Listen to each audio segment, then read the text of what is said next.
ကိုနည်းနည်းမိုးတော့အလင်းရောက်လို့အိယာကထားလိုက်ရင်ဆန္ဒပြုလိုက်ဘယ်လိုဆန္ဒပြုဘဝတုသဗ္ဗမင်္ဂလာမင်္ဂလာအပေါင်းနဲ့ခမြောင်းပြည့်စုံပါစေ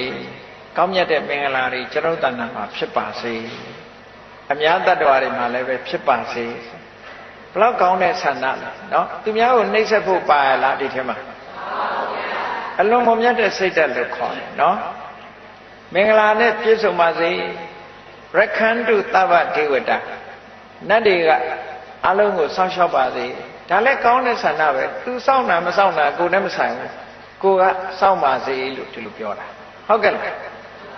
ဒါကိုပြောမယ်ဆိုရင်နတ်အားကိုးတာလားလို့ဆိုမဟုတ်ဘူးနတ်အားကိုးလို့ပြောတာမဟုတ်ဘူး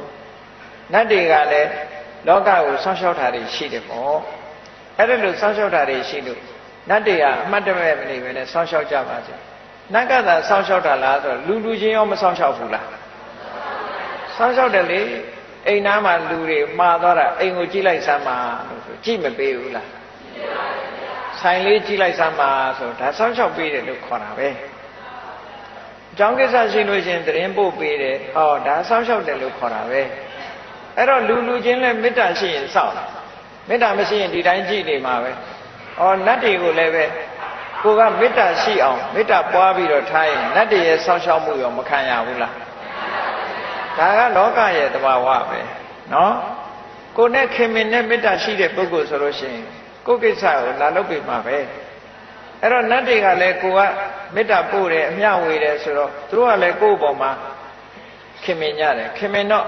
စောင့်ရှောက်ပါလေဆိုတော့လူတွေမသိလိုက်တဲ့ကိစ္စကိုနတ်ကနေထိန်းသိမ်းစောင့်ရှောက်ပေးလိုက်တယ်ပေါ့ဒါမျိုးဆိုလိုတာနော်ကြည့်ပါလားဒီပကံရာဇဝင်ကိုကြည့်မယ်ဆိုလို့ရှိရင်ကျန်စစ်မင်းကျန်စစ်သားအနောယထာကနေပြီးတော့ဖမ်းဆီးမလို့လိုက်တဲ့အခါမှာသူပြေးတဲ့အခါမှာမြစ်ထဲမှာဖြတ်ပြီးတော့ကူးတဲ့အခါကျတော့တန်ငါလှေတစ်စီးကနေပြီးတော့ဟိုဘက်ကန်းကိုပို့ပေးတယ်ဟာအဲ့ဒါဟာနတ်ကကူညီတာတဲ့တကယ်နတ်ကတန်ငါလှေအောင်ဆောင်ပြီးတော့သူ့ကိုကယ်တင်သွားတာနောက်ဆုံးကြတော့နတ်ကမဟာဂီရိနတ်လို့ဆိုတယ်သူနဲ့ဆူတောင်းဘက်အတိတ်ဘဝတော့ကသူနဲ့တူတူဖြစ်ခဲ့တဲ့မိတ်ဆွေသူကနေပြီးတော့ကူညီတယ်လို့ဒီလိုပြောတာအဲ့တော့လောကမှာလည်းတစ်ခါကူညီမှုတွေရှိတယ်အဲ့တော့ကူညီတယ်ဆိုတာနတ်ကြီးကအချွန်တက်နဲ့ဆင်းလာပြီးဒီလိုကူတာမဟုတ်ဘူး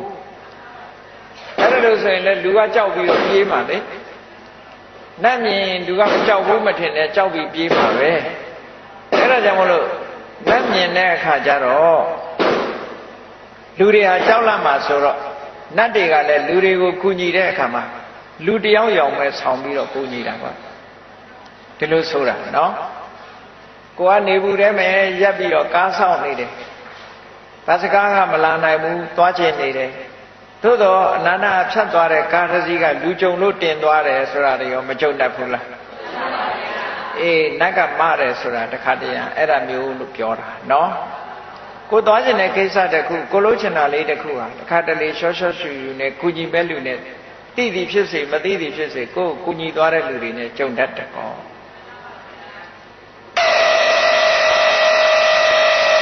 အဲ့လိုဆိုလိုတာနော်